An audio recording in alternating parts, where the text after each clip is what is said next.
नमस्कार दोस्तों, स्वागत है आपका आपके अपने यूट्यूब चैनल मन अप स्टोरीज में। दोस्तों, कहानी चल रही है सजदा प्यार का। इस कहानी के 3 पार्ट अपलोड हो चुके हैं, ये चौथा पार्ट है। तो चलिए दोस्तों, कहानी के इस चौथे पार्ट को बिना देर किए शुरू करते हैं। मैं शादी के लिए तैयार हो गया, पर मन बहुत उदास था मेरा। भारी मन से मैं शादी की सारी रस्में निभाता हूँ और किसी को जताता नहीं हूँ कि मैं किस कदर टूटा हुआ हूँ। पर दादाजी सब समझ रहे थे, उन्हें मेरी तकलीफ़ का अंदाज़ा था, इसलिए बार-बार मेरे पास आ जाते, पर मुझसे कुछ बोल भी नहीं पा रहे थे। मैं भी उनकी स्थिति देखकर समझ जाता हूँ कि मेरी तकलीफ़ देख दादाजी भी परेशान हैं और उनके सामने खुद को नॉर्मल करने की कोशिश करता हूँ। शादी अच्छे से हो जाती है और हम खुशी को साथ लेकर यहाँ आ जाते हैं। यहाँ आने पर मम्मी-पापा और दादाजी हमारे कुछ खास रिश्तेदारों को बुलाकर बाकी की सारी रस्मों को पूरा करते हैं। शादी की पहली रात ही मैं खुशी को अपने और छवि के बारे में सब कुछ बता देता हूँ, क्योंकि मैं उसे धोखे में नहीं रखना चाहता। और ये भी बोलता हूँ कि मैं हमारे इस रिश्ते को हमेशा सच्चाई से निभाऊंगा, बस थोड़ा समय चाहता हूँ खुद को छवि की यादों से बाहर निकालने के लिए। खुशी जब से ये सब बातें सुनती है, वो खुद को बहुत अपराध बोध से ग्रसित पाती है और रोते हुए मेरे पैरों में गिर जाती है और बोलती है, मेरी वजह से आप अपने प्यार से दूर हुए हैं। आप मुझे छोड़ दीजिए और उन्हें अपना लीजिए, वो आपका प्यार है। मैं खुशी को उठाते हुए प्यार से उसे समझाता हूँ, मैंने ये शादी तुम्हें छोड़ने के लिए नहीं की थी। शादी एक पवित्र बंधन है जो दो लोगों के बीच प्यार और विश्वास की अटूट डोर से निभाया जाता है। और मैंने इसी विश्वास के साथ तुम्हें सारी सच्चाई बताई है, जिससे तुम्हारे मन में कभी भी कोई गलतफहमी ना रहे। तुम्हें एक और बात बताता हूँ जो छवि ने मुझे तुमसे कहने को कहा था। खुशी, मेरी और छवि की दोस्ती बचपन से है। हर दुख और सुख में उसने मेरा और मेरे परिवार का साथ दिया है। हर मोड़ पर उसने मुझे संभाला है। प्यार तो हमें बाद में हुआ है और छवि चाहती है कि अगर तुम्हें उचित लगे तभी हम अपनी इस दोस्ती के रिश्ते को आगे बरकरार रखेंगे। अगर तुम्हें पसंद ना होगा तो हम अभी इस दोस्ती के रिश्ते का अंत कर देंगे और कभी एक दूसरे से नहीं मिलेंगे। अब ये तुम्हारा निर्णय होगा कि तुम क्या चाहती हो, और ये हम दोनों के लिए ही स्वीकार होगा। मेरी बात सुन, खुशी कहती है, मेरी वजह से आपका प्यार छूट गया है, पर अब मैं ये दोस्ती नहीं टूटने दूंगी। छवि जी का ये एहसान मैं कभी नहीं भूल सकती। उन्होंने अपना प्यार लौटाकर आपको मुझे सौंपा है। उनकी वजह से ही मुझे आप जैसे सभ्य और सुलझा हुआ हम सफ़र मिला है।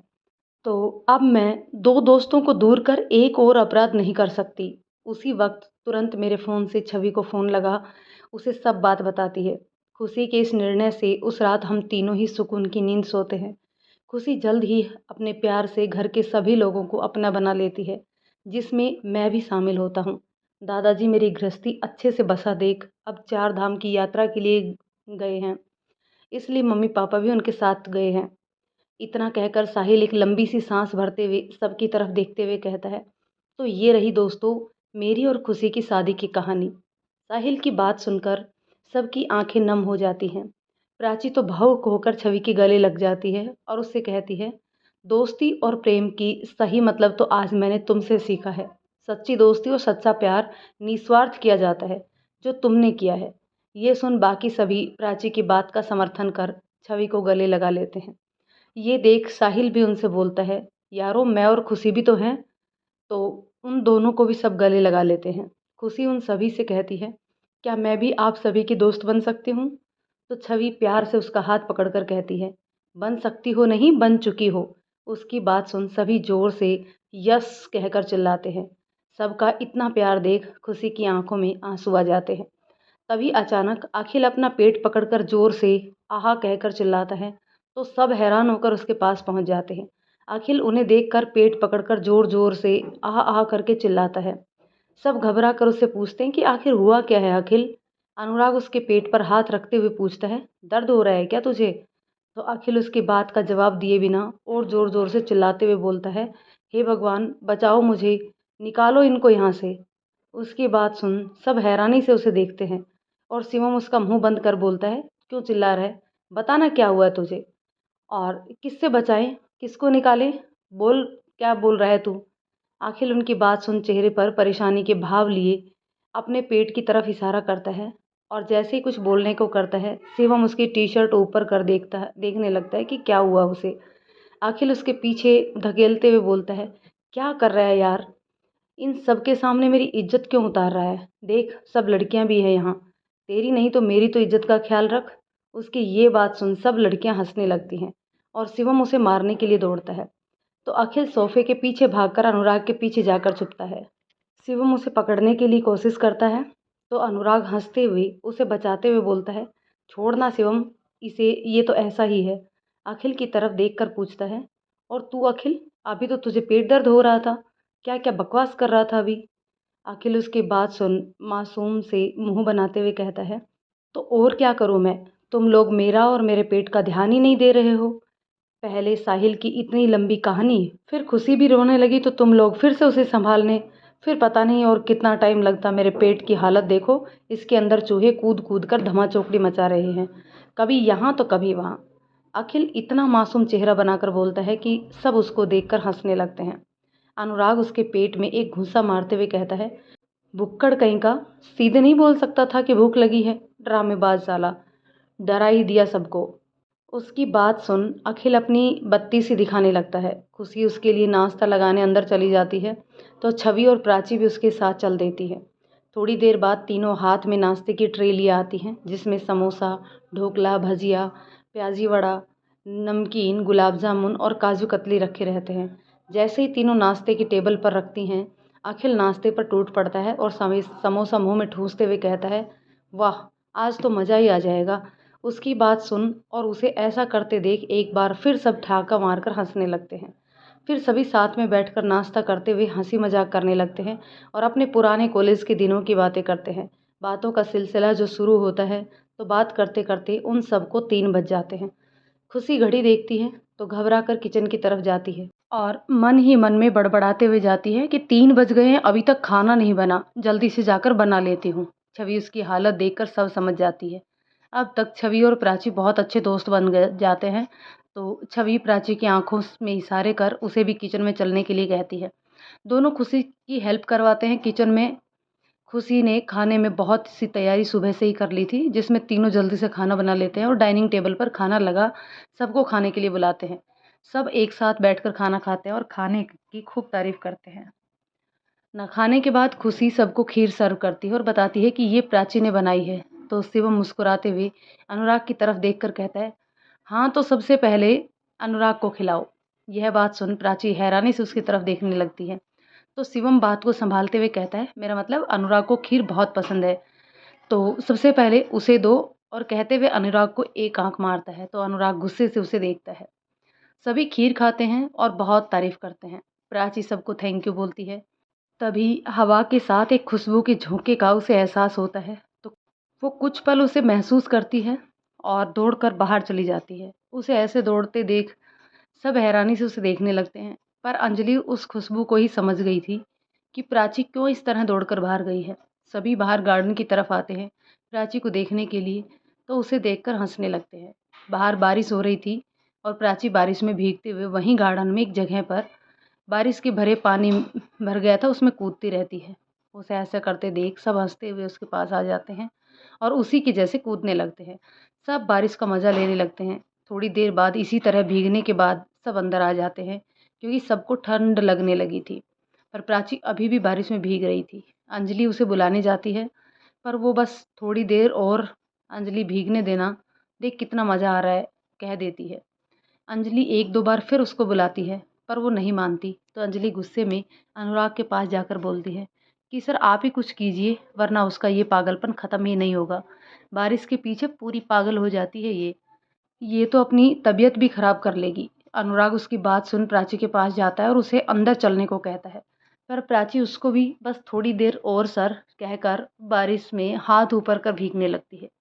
अनुराग थोड़ी देर ऐसे ही उसे मुस्कुराकर भीगते हुए देखता है, पर जब देर होने लगती है तो प्राची नहीं मानती तो उसे उसकी तबीयत खराब होने की चिंता होने लगती है। तो अब वो थोड़े गुस्से में प्राची से अंदर चलने को बोलता है पर प्राची बारिश के आनंद लेने के चक्कर में अनुराग की बात को अनसुना कर देती है। तो इस बार अनुराग उसे गोद में उठा लेता है और अंदर ले आता है। प्राची अनुराग के इस तरह उठाने से घबरा जाती है और बड़ी बड़ी आंखें कर कहती है, ये क्या कर रहे हैं आप सर, मुझे नीचे उतारिए। पर अनुराग उसे गुस्से से घूरते हुए कहता है, तुम चुप रहो बस, एक तो किसी का सुनना नहीं कुछ, ना अपनी तबीयत का ख्याल। बस ये बारिश का भूत सवार हो जाता है। कब से अंजलि बोल रही है, मैं बोल रहा हूँ, अंदर चलो, तो सुन भी रही हो तुम? आप बिल्कुल चुप रहना, क्योंकि अंदर चलकर ही उतारूंगा तुम्हें। प्राची उसका गुस्सा देकर कुछ नहीं बोलती और चुपचाप अपनी आंखें नीचे कर लेती है, पर बीच बीच में अनुराग को तिरछी नज़रों से मुस्कुराकर देखती भी रहती है। अनुराग के उसे इस तरह से गोद में उठाने से, छूने के एहसास से ही उसके शरीर में एक अजीब सी सिहरन सी होने लगती है। अनुराग का भी कुछ ऐसा ही हाल रहता है। वो जल्दी से प्राची को होल में लाकर उतारता है। अब तक बाकी लोग भी कपड़े बदल कर आ जाते हैं। साहिल सारे बॉयज़ के लिए अपने कपड़े और गर्ल्स के लिए खुशी के कपड़े दे देता है। साहिल जल्दी से अनुराग और प्राची को भी कपड़े चेंज करने को बोलता है और अनुराग को कपड़े देते हुए गेस्ट रूम और प्राची को खुशी के पास भेज देता है। दोनों जल्दी ही कपड़े चेंज करके बाकी सभी के पास आ जाते हैं। सब लोग चाय पी रहे होते हैं, तो सोनम उन दोनों को भी चाय लाकर देती है। तभी प्राची को इतनी देर में बारिश में भीगने की वजह से छींक आने लगती है, तो अंजलि बोलती है, लो शुरू हो गई ना छींक आना। अब खुद की तबीयत खराब करवा कर खुश होना तू, और मुझे आंटी से डांट पिड़वाना कि ख्याल नहीं रखा तेरा। उसकी बात सुन प्राची जैसे ही कुछ कहने के लिए मुंह खोलती है कि फिर से उसे छींक आ जाती है। ये देख सोनम उससे बोलती है, प्राची तुम ये चाय पियो, इसमें तुम्हें कुछ राहत ज़रूर मिलेगी। वैसे भी ये स्पेशल मसाला चाय है जो मेरे भाई ने बनाई है, उसके हाथ की बनी चाय का तो जवाब ही नहीं। सोनम की बात सुन प्राची और अंजलि उसकी तरफ प्रश्न भरी नज़रों से देखने लगती है कि इन चारों में भाई कौन है तुम्हारा। शिवम उनका इशारा समझ जाता है और बताता है, अरे तुम दोनों को तो सोनम से मैंने मिलवाया ही नहीं था। और सोनम के पास आकर खड़े होकर बोलता है, ये मेरे मामा की बेटी है और मेरी सबसे प्यारी बहन। फिर सोनम को चिढ़ाते हुए उसकी नाक पकड़कर हंसकर बोलता है, थोड़ी नकचड़ी है और गुस्सेल भी है। उसकी बात सुन सोनम थोड़े गुस्से में कहती है, आपसे सिर्फ इंट्रो करवाने को बोला था, तारीफ नहीं पूछी किसी ने मेरी, जो ये बता रहे हो आप। तभी प्राची फिर से चीखने लगती है, तो अनुराग उसे चाय पीने का इशारा करते हुए कहता है, अरे तुम दोनों चाय पियो, ये इन दोनों भाई बहनों का झगड़ा तो चलता रहता है। दोनों जितना झगड़ते हैं उससे कहीं ज़्यादा प्यार भी करते हैं एक दूसरे से और एक दूसरे का ख्याल भी रखते हैं। अंजलि तो ये बात सुन खुश भी हो जाती है, क्योंकि वो अभी तक सोनम और शिवम के रिश्ते को कुछ और ही नाम से सोच रही थी, पर दोनों भाई बहन हैं। ये बात सुन उनके चेहरे पर मुस्कुराहट आ जाती है। दोस्तों, ये वही सोनम है जिसको हमने सौम्या के नाम से बोला था, क्योंकि इसके दो नाम हैं, सौम्या और सोनम। अंजलि के चेहरे की मुस्कुराहट देखकर प्राची सब समझ जाती है। चाय सचमुच बहुत अच्छी रहती है, जिससे प्राची को बहुत राहत मिलती है। वो शिवम को इतनी अच्छी चाय पिलाने के लिए थैंक्स कहती है। अब तक शाम हो जाती है, सब लोग घर जाने के लिए कहते हैं। अब तक बारिश भी धीमी हो जाती है, तो सब घर जाने के लिए कहते हैं। शिवम सबको बताता है कि कल वो मुंबई वापस चला जाएगा, पर जल्द ही वापस भी आएगा, क्योंकि यहाँ वो अपना होटल का बिजनेस शुरू करना चाहता है और आना जाना अभी लगा ही रहेगा। वैसे भी जनवरी से पहले होटल की ओपनिंग तो नहीं हो पाएगी, पर मेरी बहन कविता की शादी इसी दिल्ली में होगी, तो पहले से आकर सब अरेंजमेंट देखना पड़ेगा। सब उसकी बातें सुनकर खुश हो जाते हैं कि चलो अब शिवम के आने से अब जल्दी ही मिल पाएंगे, क्योंकि एक शिवम ही तो था जो हम सबको मिलवाने की अहम भूमिका निभाता था और किसी न किसी बहाने से मिलने का प्रोग्राम बनाता था। वरना तो कॉलेज के बाद सभी अपने अपने काम में इतने व्यस्त हो गए थे कि किसी के पास समय ही नहीं रहता था। साहिल, अखिल और अनुराग उसे गले लगाते हैं और जल्दी ही आने को बोलते हैं। शिवम, हाँ यारो, ये भी कोई बोलने की बात है। वैसे भी मेरा खुद मन नहीं लगता तुम लोगों के बिना। ये 2 साल कैसे निकाले हैं ये मैं ही जानता हूँ। अब तो फिर से आ रहा हूँ तुम लोगों का सर खाने को। तैयार रहियो तुम सब लोग। उसकी बात सुन सब हंसने लगते हैं। फिर सब एक दूसरे के गले लग विदा लेते हैं। इतने अच्छे दोस्त पाकर खुशी आज बहुत खुश थी। उसका मन नहीं हो रहा था कि वो सबको जाने दे, पर सबको जल्दी ही फिर से मिलने का वादा कर उन्हें विदा करती है।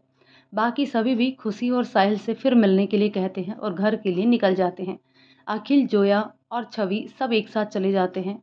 अनुराग प्राची, अंजलि, शिवम और सोनम को अपनी कार में छोड़ने के लिए बोलता है। शिवम अनुराग को पहले उसे और सोनम को उसके मामा के घर छोड़ने के लिए बोलता है।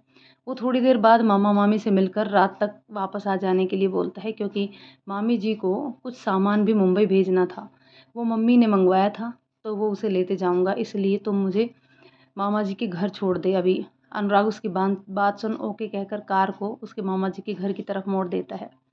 अनुराग शिवम और सोनम को उसके मामा जी के घर छोड़कर अंजलि को भी उसके घर छोड़ देता है।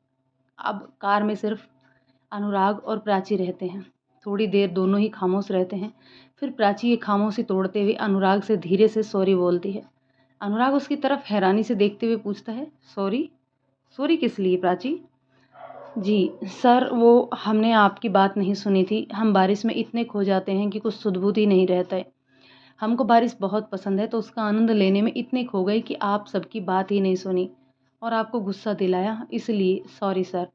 अनुराग उसकी तरफ मुस्कुराते हुए कहता है, कोई बात नहीं, बारिश का मौसम ही ऐसा रहता है कि सबको भीगने में मज़ा आता है, पर तुमको अपना ख्याल भी रखना चाहिए कि तबीयत ना बिगड़े। अनुराग की बात सुन प्राची धीरे से मासूम सा मुंह बनाते हुए बोलती है, जी सर, आगे से ध्यान रखेंगे। बस ये मन मान जाए तब ना तबीयत की सोचो। उसकी बात सुन अनुराग को जोर की हंसी आ जाती है, जिसे देख प्राची भी हंस देती है। अब तक प्राची का घर भी आ जाता है, तो अनुराग उसे अपना ख्याल रखने के लिए और बारिश में वापस ना भीगने के लिए बोलता है, क्योंकि अभी भी हल्की हल्की बारिश हो रही होती है। उसको इशारे से सीधे घर के अंदर जाने को बोलता है। प्राची उसका इशारा समझ मुस्कुराते हुए बाय बोलकर घर के अंदर चली जाती है। वहीं अनुराग भी अपने घर की तरफ कार घुमा लेता है। अनुराग घर आता है तो सबको हॉल में ही बैठा देखता है। नव्या अनुराग की तरफ देखते हुए दौड़कर उसके पास आती है और उसका हाथ पकड़कर मुस्कुराते हुए बहुत खुश होकर कहती है, बधाई हो भैया, आपकी शादी की बात चल रही है और मैं इस शादी में बहुत एंजॉय करने वाली हूँ। उसकी बात सुन अनुराग हैरानी से उसकी तरफ देखकर बोलता है, क्या क्या कहा नव्या तुमने? शादी? मेरी शादी की बात? और हॉल में उस तरफ चला जाता है जहाँ बाकी सब लोग बैठे रहते हैं। सब उसे मुस्कुरा कर देखते हैं। तभी उसके चाचा नीरज जी उसके हाथ पकड़कर सोफे पर बैठते हुए कहते हैं, आओ बरखुरदार, आपसे कुछ ज़रूरी बात करनी है हमें। अनुराग मन ही मन, यह चल क्या रहा है और अचानक से ये मेरी शादी की बात कहाँ से शुरू हो गई और अब ये चाचा जी क्या ज़रूरी बात करना चाहते हैं? सोचता हुआ नीरज जी के पास बैठ जाता है।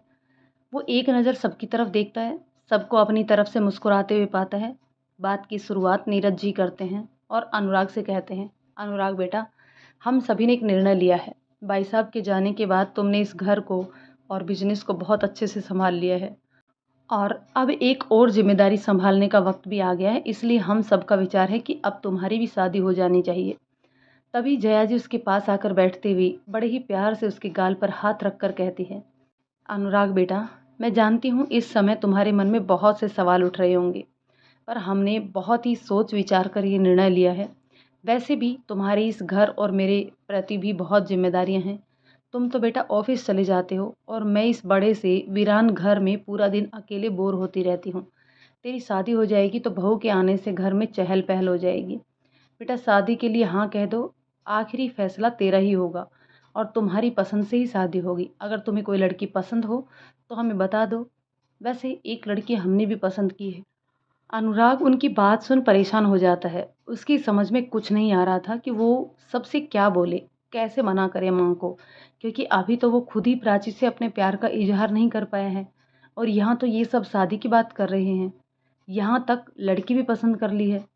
अनुराग बड़ी मुश्किल से जया जी से बोलता है, माँ, इतनी क्या जल्दी है शादी की? आप लोग तो पीछे ही पड़ गए हैं और तो और लड़की भी पसंद कर ली। कोई मेरी बात भी तो। नीलम जी उसकी बात बीच में ही काटते हुए मुस्कुराते हुए बोलती है, अनुराग बेटा इतना परेशान मत हो, पहले लड़की की फ़ोटो तो देख लो, शायद तुम्हारा भी मन हो जाए जल्दी ही शादी करने का। उसकी बात सुनकर सब हंसने लगते हैं तो अनुराग झल्ला जाता है और उठकर अपने रूम में चला जाता है। जाते हुए माँ से बोलता है, माँ प्लीज़ बाद में बात करते हैं इस बारे में, अभी मैं थक गया हूँ तो सोने जा रहा हूँ। नीलिमा जी उसे पीछे से आवाज़ लगाती है, अरे सुन तो बेटा, ये फ़ोटो तो लेता जा, कमरे में ही देख लेना। अनुराग, चाची जी प्लीज़ मुझे नहीं देखना कोई फ़ोटो और अभी नहीं करनी है मुझे कोई शादी वादी। मैं थक गया हूँ तो प्लीज़ सोने दो आप सभी मुझे। तभी जया जी उससे बोलती है, अच्छा ठीक है बेटा, पर खाना तो खा लो, मैं अभी लगवा देती हूँ। अनुराग, नहीं माँ, भूख नहीं है, साहिल के घर बहुत हैवी खाना हो गया था तो अब बिल्कुल भी इच्छा नहीं कुछ भी खाने की। नींद आ रही है तो बस सोना चाहता हूँ। जया जी उसके पास आते हुए, अच्छा ठीक है बेटा, तू सो जा, हम कल बात करते हैं। अनुराग, ओके माँ, गुड नाइट। और बाकी सभी को भी गुड नाइट बोलकर रूम में चले जाता है। बाकी सभी भी कल बात करेंगे सोचकर खाना खाने बैठ जाते हैं। अनुराग अपने रूम में आकर बेड पर लेट जाता है। उसे नींद तो नहीं आ रही थी, वो तो बस वहाँ सबसे पीछा छुड़ाकर भागना चाहता था, इसलिए उसने नींद का बहाना बनाकर वो आया था। वो अच्छे से जानता था कि माँ को तो एक बार समझाया जा सकता है, पर चाचा जी और चाची जी उसका पीछा इतनी आसानी से नहीं छोड़ेंगे। सुबह फिर से मेरी पेशी होगी और जब तक मैं शादी के लिए हाँ नहीं कर देता, मेरी परेड लेते रहेंगे। और ऊपर से अपने दो भूत भी, पंकज और नव्या को भी मुझ पर छोड़ देंगे। मुझे कुछ भी करके माँ को बताना पड़ेगा कि मैं प्राची से प्यार करता हूँ, पर उससे पहले मैं प्राची को भी ये तो बता दूँ कि कितना प्यार करता हूँ उससे, और उसके दिल में भी मेरे लिए क्या फीलिंग्स हैं, ये भी तो पता चले। मुझे कल ही कुछ करना होगा। प्राची को अपने दिल की बात बतानी होगी, नहीं तो चाचा चाची चैन से जीने नहीं देंगे और शादी के लिए हाँ करवा कर ही दम लेंगे। ये शिवम भी तो अभी तक नहीं आया, नहीं तो कुछ तो मिलकर कुछ रास्ता निकालते इस परेशानी से। वैसे भी कल से वो चला ही जाएगा, 12 बजे की फ़्लाइट है उसकी। क्या करूं, कुछ समझ में नहीं आ रहा। इसी ऊहापोह में वो प्राची के बारे में सोचता हुआ सो जाता है। थोड़ी देर बाद जया जी उसके रूम में आती है तो उसे सोता देख उसके सर को प्यार से सहलाती है और कंबल उड़ा देती है। फिर मुस्कुराते हुए अपने साथ लाए हुए एक एनवेलप जिसमें एक लड़की का फ़ोटो रहता है, वहीं बेड के पास रखी टेबल पर रख देती है और रूम से बाहर आ जाती है। वहीं दूसरी तरफ प्राची को भी नींद नहीं आ रही थी। वो आज की बातें याद कर रही थी। अनुराग का उसे इस तरह अचानक से गोद में उठाना, गुस्सा करना, शिवम जी जब खीर के लिए बोले तो झूठ-मूठ का गुस्सा करना, फिर धीरे से खीर की तारीफ करना, ये सब बातें उसे याद आते ही उसके होठों पर मुस्कुराहट आ जाती है। तभी पीछे से माँ की आवाज़ सुनाई देती है। सोच कर मुस्कुरा रही है बेटी, क्या बात है? अरे माँ, आप आइए ना, कुछ खास नहीं। माँ बस ऐसे ही अपने दोस्तों की बात याद आ गई तो हंसी आ गई। और ये आप क्या ले आई हैं? उनके हाथ में गिलास देखकर पूछती है। माँ, गिलास उसके हाथ में पकड़ाते हुए, हल्दी वाला दूध लाई हूँ, चुपचाप जल्दी से पी लो और गर्म गर्म ही पीना, इसलिए अभी पियो इसे मेरे सामने। प्राची, ओहो माँ, आपको आज भी कैसे मालूम हो गया कि मैं आज भी बारिश में भीगी हूँ? आप तो अंतर्यामी हो और मेरे पीछे कोई जासूस छोड़ रखे हैं क्या आपने? कहते हुए हंसने लगती है। माँ उसका कान पकड़ते हुए, चुपचाप पहले दूध पियो, बातों में मत उलझाओ मुझे। माँ हूँ तेरी, अच्छे से जानती हूँ बारिश के पीछे तुम्हारी दीवानगी को। आज जब बारिश शुरू हुई तभी समझ गई थी कि पक्का भीगेगी तू। अब और नाटक मत कर, चुपचाप पिए। प्राची मुंह बनाते हुए दूध पी लेती है और माँ के जाते ही फिर से अनुराग के ख्यालों में खो जाती है। अनुराग के बारे में सोचते सोचते ही उसे कब नींद आ जाती है, उसे खुद ही पता नहीं चलता। अगले दिन सुबह के समय अनुराग की जब आंखें खुलती है तो वो शिवम को अपने बैग रेडी करते हुए देखता है। वो जल्दी ही उठकर बैठ जाता है और शिवम से बोलता है, अरे यार शिवम, तू कब आया? मैं रात को तेरा वेट करते करते ही सो गया था। शिवम, हाँ यार, कल थोड़ा लेट हो गया था, मामा मामी जी आने ही नहीं दे रहे थे। बिना खाना खाए फिर बातें करने बैठे तो खाना भी लेट हुआ, तो आने में 12:30 बज गए थे। तुझे कॉल किया कि दरवाज़ा खोल देगा तू, लेकिन इतनी रात को सब सो गए होंगे तो तू फ़ोन नहीं उठाया। मैंने एक ही बार में डोरबेल बजाई तो आंटी ने दरवाज़ा खोला। तब तक वो जाग रही थी तो मैंने कारण पूछा तो उन्होंने कल रात वाली पूरी बात बताई। अनुराग, अच्छा हुआ जो तुझे सब पता चल गया। अब तू ही मुझे इस शादी वाली मुसीबत से बचा यार। शिवम, अनुराग, आंटी जी अपनी जगह सही है। हर माँ को अपनी बेटी की शादी की चाह होती है, कुछ अरमान होते हैं और तुझे उसे समझना चाहिए। अनुराग, शिवम तू कहना क्या चाहता है? तू तो सब जानता है ना कि मैं प्राची से प्यार करता हूँ। फिर माँ की बात कैसे मान लूँ? और फिर उन लोगों ने कोई और लड़की पसंद कर ली है। तू सब बात जानते हुए मेरी साइड लेने की जगह उन लोगों का। शिवम उसकी बात बीच में ही काटते हुए, अबे गधे, तेरे से उस फोटो वाली लड़की से शादी थोड़ी ना करने की बोल रहा हूँ, बल्कि ये बोल रहा हूँ कि घर में सबको प्राची के बारे में बता दे। अनुराग, पर यार अभी तो मैं खुद ही प्राची को कुछ बोल नहीं पाया हूँ, तो घर वालों को कैसे बताऊँ? मुझे तो ये भी नहीं मालूम कि वो भी मुझे पसंद करती भी है या नहीं। शिवम, तो उसकी चिंता मत कर, पहले घर वालों को तो राज़ी कर, फिर हम सब मिलकर प्राची को भी राज़ी कर लेंगे। वैसे भी मैंने उसकी आंखों में तेरे लिए प्यार देखा है। अनुराग, क्या? सच में? प्यार? शिवम: जी हाँ बाबा अनुराग नाथ, अब चल उठ जल्दी से और तैयार हो, मुझे छोड़ने एयरपोर्ट भी चलेगा कि नहीं? ये कहते कहते अपनी पैकिंग करने लगता है कि तभी उसकी नज़र टेबल पर रखे एनवेलप पर पड़ती है, जिसे देख वो अनुराग से पूछता है, अनुराग ये एनवेलप में क्या है? अनुराग जो बाथरूम में जा चुका रहता है वहीं से बोलता है, कौन सा एनवेलप? मुझे नहीं मालूम यार, तू देख ले जरा। शिवम उसकी बात सुन एनवेलप खोल कर देखता है तो उसमें प्राची का फोटो रहता है। वो समझ जाता है कि अनुराग से शादी के लिए जो लड़की घर वालों ने पसंद की है वो प्राची ही है, इसलिए उसकी फ़ोटो यहाँ रखी रहती है। वो दौड़कर ज़ोर-ज़ोर से बाथरूम का दरवाज़ा खटखटाता है और जल्दी से खोलने को कहता है, तो अनुराग चिल्लाकर बोलता है, रुक ना बे, आ तो रहा हूँ, चैन से नहाने भी नहीं देता। तेरी ट्रेन नहीं छूटने जा रही है जो इतना हड़बड़ा रहा है। शिवम: अबे ट्रेन ही छूटी जा रही है, ये समझ तू, निकल तो सही, देख तुझे कुछ दिखाना है। अनुराग बड़बड़ाते हुए टॉवल लपेटते हुए बाथरूम से बाहर निकलता है। साला ढंग से नहाने भी नहीं देता है। क्या हुआ बता, क्या दिखाना है? शिवम जब अनुराग को प्राची की फोटो दिखाता है तो अनुराग आश्चर्य भरी निगाहों से उसे देखता है और सब समझते हुए खुशी से उछल पड़ता है। मतलब प्राची? शिवम: जी हाँ, मतलब प्राची ही वो लड़की है जिसे सबने पसंद किया है। अनुराग वैसे ही माँ के पास जाता है तो शिवम उसे चिल्लाता है, अभी कपड़े तो पहन ले। पर अनुराग उसकी बात सुने उससे पहले वो वहाँ से निकल जाता है। वो माँ के कमरे में जाता है पर माँ वहाँ नहीं होती है। वो हॉल में जाता है जहाँ सब लोग बैठे हुए मिलते हैं। पंकज उसे देखकर कहता है, भैया आप ये टॉवेल में क्यों घूम रहे हैं पूरे घर में? उसकी बात सुन सब अनुराग को आश्चर्य से देखने लगते हैं। शिवम भी उसके पीछे से आ जाता है। तब तक अनुराग उन सबको अनदेखा कर माँ को फोटो दिखाते हुए कहता है कि माँ ये प्राची की फोटो। उसकी बात सुन सबके चेहरे पर मुस्कान आ जाती है। आप इससे मेरी शादी? उसकी बात सुनते ही वहाँ मौजूद सभी के चेहरों पर भी मुस्कुराहट आ जाती है। तभी उसके पीछे से नीरज जी उसके कंधे पर हाथ रखते हुए बोलते हैं, बरखुरदार पहले कपड़े तो पहन ले, यूँ सबके सामने सिर्फ टॉल में घूमना अच्छा नहीं लगता। अनुराग उनकी बात सुन छेंप जाता है और जल्दी से अपने रूम में जाने लगता है। तभी हड़बड़ाहट में वहीं पास में रखी टेबल से टकरा जाता है और गिरते गिरते बचता है। उसे देख शिवम जोर से चिढ़ाते हुए कहता है, अरे अरे संभल कर यार, तू गिर जाएगा तो चल जाएगा पर अगर टॉवल गिर गई तो तेरी इज्जत का फालूदा हो जाएगा। उसकी बात सुन सब जोर जोर से हंसने लगते हैं। अनुराग गुस्से से शिवम की तरफ देखते हुए कहता है, तू रुक अभी, मैं कपड़े पहन कर आता हूँ, फिर बताता हूँ तुझे। कहता वह जल्दी से अपने रूम में चला जाता है और जल्दी से कपड़े पहन हॉल में आ जाता है। उसकी ये हड़बड़ी देखकर सब लोग एक बार फिर हंसने लगते हैं। अब सभी को देख अनुराग चिढ़ते हुए कहता है, यहाँ कोई कॉमेडी शो चल रहा है क्या, जो आप लोग इतना हंस रहे हो? इस पर शिवम हंसते हुए उससे बोलता है, तू कोई कॉमेडियन से कम है क्या? अनुराग उसे गुस्से में देखता है और कहता है, तू अपना मुंह बंद करता है कि मैं बताऊं फिर तुम्हें? ये खींखी करना बंद कर।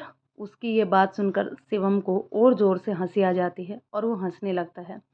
तो अनुराग वहीं रखे सोफे पर से कुशन उठाकर उसकी तरफ फेंकता है। उन दोनों की ये नोक-झोंक देखकर सब लोग फिर से ठाके मारकर हंसने लगते हैं। जया जी उन दोनों को देखते हुए कहती है, कोई कह सकता है कि तुम दोनों बड़े हो गए हो, अभी भी बच्चों जैसे लड़ाई करते हो। यहाँ हम लोग तुम्हारी शादी का सोच रहे हैं और तुम लोगों का बचपना भी अभी तक गया नहीं है। तभी नीलिमा जी हंसते हुए बोलती हैं, अरे दीदी, शादी का हम बाद में सोच लेंगे, अभी तो इनका बचपना ही चलने दो। वैसे भी अनुराग को प्राची पसंद थोड़े ना है, हम कोई दूसरी लड़की देख लेंगे, क्यों ना अनुराग? कहते हुए अनुराग की तरफ शरारत भरी मुस्कुराहट से देखती है। अनुराग, अरे नहीं नहीं चाची, मुझे प्राची पसंद है, दूसरी लड़की क्यों, वो ही अच्छी है, बहुत अच्छी है। अनुराग नीलिमा जी की बात सुन हड़बड़ाते हुए जल्दी से बोल देता है। उसकी बात सुन वहाँ मौजूद सभी लोग फिर से हंसने लगते हैं, जिसे देख अनुराग बड़ी बड़ी आंखें कर आश्चर्य से सबसे बोलता है, आखिर हुआ क्या है, मेरी बात पर आप लोग आज इतना हंस क्यों रहे हैं? तभी नव्या उसका हाथ पकड़कर सोफे पर बैठाते हुए कहते हैं, अरे मेरे भोले भैया, आपसे शादी के लिए हाँ करवाने के लिए तो ये सब ड्रामा कर रहे थे हम सब, और ये सब आइडिया शिवम भैया का था।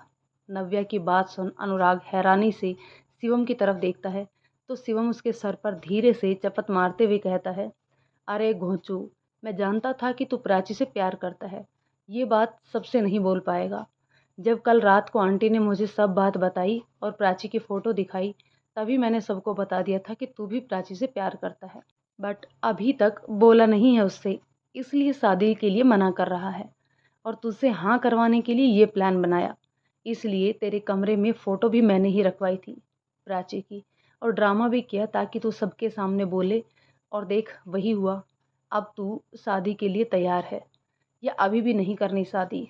उसकी बात सुन अनुराग भी शरारत से मुस्कुराते हुए कहता है, मैंने शादी के लिए मना ही कब किया था? वो तो मैं भी आप सबसे मजाक कर रहा था। उसकी ये बात सुन बाकी के सब लोग भी मुस्कुराने लगते हैं। जया जी अनुराग के पास आकर बोलती है, बेटा, तुम्हारी खुशी में ही हम सबकी खुशी है। हम आज ही प्राची के घर जाकर उसकी माँ से बात करेंगे। प्राची जल्दी से मेरे घर की बहू बनकर आ जाए, इससे बड़ी खुशी की बात हम सब के लिए कुछ भी नहीं हो सकती। उनकी बात सुनकर अनुराग उनसे कहता है, नहीं माँ, अभी रुक जाइए, पहले मैं प्राची से अपने दिल की बात कहना चाहता हूँ। पता नहीं वो भी मुझसे प्यार करती भी है या नहीं। मान लो अगर नहीं भी करती, तो क्या वो मुझे अपना हमसफ़र बनाना पसंद करेगी? उसके दिल की बात जानना मेरे लिए सबसे ज़्यादा ज़रूरी है।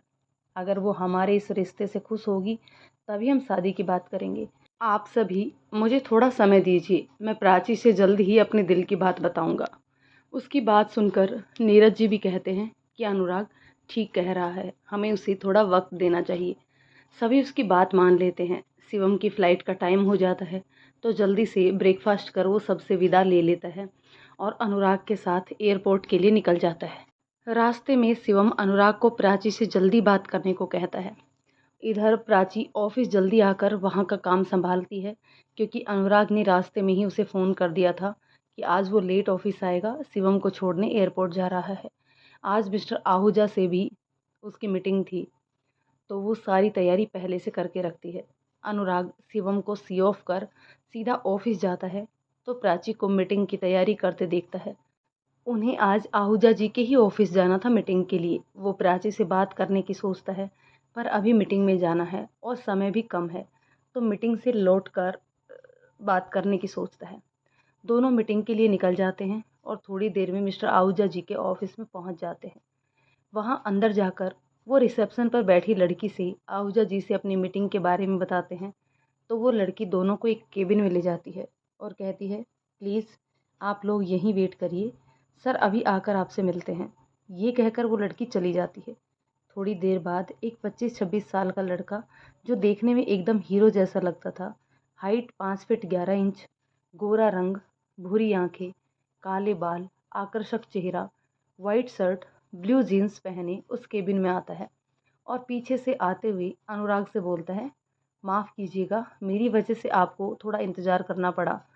वो मैं ज़रा दूसरे काम से। इतना कहते हुए जब वो उन दोनों के सामने आता है और उसकी नज़र जैसे ही प्राची पर पड़ती है, वो अपनी बात वहीं अधूरी छोड़ उसकी तरफ बड़ी बड़ी आंखों से देखने लगता है। प्राची भी जैसे ही उसे देखती है, तो बड़ी बड़ी आंखें कर जोर से चीखती हुई कहती है, ओ माय गॉड, तुम यहाँ यहाँ कैसे? तुम वापस कब आए? तुमने बताया क्यों नहीं? मिले क्यों नहीं मुझसे? कितना बदल गए हो तुम? ये कहते हुए उस लड़की के गले लग जाती है। वो लड़का भी उसे खुश होकर गले लगा लेता है और हंसते हुए बोलता है, तुम आज भी वैसी ही हो, बिल्कुल नहीं बदली ना। आज भी एक साथ इतने सारे सवाल पूछ डाले तुमने, तो थोड़ा सांस ले लेने दो, सब बातों का जवाब देता हूँ फिर। ये सुन प्राची उससे अलग होकर हंसते हुए बोलती है, हाँ तुम सांस लो ना, मैं कौन सा तुम्हारा गला दबा रही हूँ, गले ही तो मिल रही हूँ। ये सुनकर वो लड़का भी हंसने लगता है और उसका हाथ पकड़कर कहता है, कैसी हो तुम? प्राची, मैं ठीक हूँ, जैसा छोड़कर गए थे वैसी ही हूँ।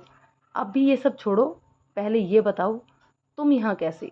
अनुराग दोनों को हैरानी से देखता रहता है, फिर गला खरांचते हुए दोनों को अपनी भी मौजूदगी होने का एहसास जताते हुए प्राची से कहता है, प्राची, तुम इन्हें जानती हो? कौन है ये? और हमारी मीटिंग तो आहूजा जी से थी, वो तो नहीं है ये, तो ये कौन है? अनुराग की बात सुन प्राची जैसे ही कुछ कहने के लिए होती है, वो लड़का अनुराग से बोलता है, ओह सॉरी शेखावत जी, और बात आगे बढ़ाते हुए कहता है, हाय, आई एम अनुज आहूजा। मैं आर के आहूजा जी का बेटा हूँ। पापा की तबीयत अचानक से ख़राब होने के कारण अब उनकी सारी मीटिंग्स मैं ही हैंडल करूँगा। ये बात सुन प्राची फिर चौंक कर उसे देखने लगती है। Anurag, hi Anuj, I am Anurag and please call me only Anurag. ये शेखावत जी थोड़े बड़े टाइप लगता है। हम शायद एक ही एज के हैं, तो आप नाम ले सकते हैं। अनुज, ओके अनुराग, प्लीज़ बैठिए ना। हम कब से यूं ही खड़े होकर बात कर रहे हैं। और प्राची की तरफ देखते हुए, अब तुम मुझे इस तरह क्यों घूर रही हो? बैठो, तुम्हारा ये ऑफिस है और तुम्हारे सारे सवालों का जवाब घर आकर दूंगा। आंटी से बोलना मेरे लिए आलू के पराठे बनाकर रखेंगी। ये बात सुन प्राची मुस्कुराकर ओके कहती है। अनुराग उन दोनों से पूछता है कि आप दोनों एक दूसरे को कैसे जानते हैं। तो प्राची उसे बताती है, सर, अनुज और मैं चाइल्डहुड फ्रेंड हैं और बहुत ही अच्छे फ्रेंड हैं। बचपन से लेकर स्कूल तक हम एक साथ ही पढ़े हैं। फिर पता नहीं ये कहाँ चला गया था मुझे छोड़कर, और आज यहाँ आपके सामने मिला है। मुझे तो ये भी नहीं पता था कि ये आहूजा जी का ही बेटा है, क्योंकि अंकल जी से मैं पहले कभी नहीं मिली थी। जब भी मिली हूँ तो यहीं ऑफिस के सिलसिले में। अनुराग उन दोनों के मुस्कुराते हुए कहता है, तब तो आप दोनों को मुझे थैंक यू बोलना चाहिए। मेरी वजह से आप दोनों दोस्त मिल गए। अनुज और प्राची दोनों ही अनुराग को थैंक यू बोलते हैं। तो अनुराग उनसे कहता है, अरे मैं तो मजाक कर रहा था, आप दोनों मुझे थैंक यू मत बोलिए। ये तो कोइंसिडेंस है जो आप दोनों इस तरह मिले। वैसे अगर अब आप दोनों का ये भरत मिलाप हो गया हो तो क्या हम वो काम करें जिसकी वजह से मीटिंग रखी थी? उसकी बात सुन अनुज और प्राची दोनों मुस्कुराते हुए यस यस करके अपनी मीटिंग कंटिन्यू करते हुए अनुराग के साथ प्रोजेक्ट पर डिस्कस करने लगते हैं। शाम को मीटिंग खत्म होने पर प्राची अनुज को घर आने को बोलती है, क्योंकि इतने सालों की बहुत सी बातें उसे अनुज से करनी होती हैं। स्कूल लाइफ में एक अनुज और एक मुक्ता ही ऐसे फ्रेंड थे जिनसे वो सारी बातें शेयर करती थी। स्कूल में तीनों हर समय साथ में रहते और बैठते थे। अनुज के चले जाने के बाद मुक्ता भी 2 साल बस साथ रही। फिर उसकी शादी हो जाने के कारण उससे भी मिलना बंद हो गया। अनुराग प्राची को चुटकी बजाकर ख्यालों से बाहर निकालते हुए बोलता है, कहाँ खो गई प्राची? प्राची अपने ख्यालों से बाहर आती है और अनुराग से कहीं नहीं सर कहते हुए अनुज को बाय बोलकर बाहर आकर कार में बैठ जाती है। अनुराग भी अनुज से बाय बोलता है और कार में आकर बैठ जाता है। कार चलाते हुए वो प्राची से बातें करने की सोचता है, पर प्राची को कुछ परेशान सा, खोया हुआ सा देखता है, तो अभी करना उसे सही नहीं लगता, इसलिए वो उसे घर छोड़ देता है। प्राची भी कार में बैठी अपनी पुरानी यादों में खोई सी रहती है और घर आकर चुपचाप अपने रूम में आकर लेट जाती है। उसका मन बार बार अपने पुराने स्कूल के दिनों की यादों की गलियों में जा रहा था, जहाँ उसने अपने दोस्तों के साथ एक अलग ही दुनिया बनाई थी, जहाँ वो अनुज और मुक्ता तीनों ने ही अपनी दोस्ती की एक छोटी सी दुनिया बनाई थी। ना तो इन तीनों को किसी से कोई मतलब था और ना ही ज़रूरत। पढ़ना, खूब सारी मस्ती करना और स्कूल की हर प्रतियोगिता में शामिल होना, बस यही काम था इनका। पढ़ने में भी तीनों होशियार थे। हमेशा क्लास में तीनों ही फर्स्ट या सेकंड ही रैंक आती थी, जिससे सभी टीचर्स के चहेते भी थे। पर डांट भी बहुत खाते थे क्योंकि मस्ती भी खूब किया करते थे। ये सब सोचते हुए प्राची के चेहरे पर मुस्कान आ जाती है कि उन तीनों ने मिलकर कितनी मस्ती की थी। कहीं पीछे की बेंच पर बैठकर क्लास चालू होने पर भी टिफ़िन खाना, तो कभी रिसेस के बाद भी क्लास में खट्टी इमली खाना, पकड़े जाने पर सबके सामने वो मैडम का डांटना, कभी ब्लैक बोर्ड पर कोई कार्टून बना देना, तो कभी मैडम की चेयर बदलकर टूटी चेयर रख देना। कितना मज़ा आता था उस वक्त। उसे वो दिन याद आता जब स्कूल में एक डांस कंपटीशन हुआ था, जिसमें उसने, मुक्ता और क्लास के कुछ और लड़के लड़कियों ने पार्टिसिपेट किया था। क्लास का एक और लड़का जो थोड़ा बदमाश टाइप का था, ना खुद पढ़ता था ना अपने दोस्तों को पढ़ने देता था। दूसरों को सताने में उसे बड़ा मज़ा आता था। उसने हम सबको भी डांस प्रैक्टिस में बहुत तंग किया था।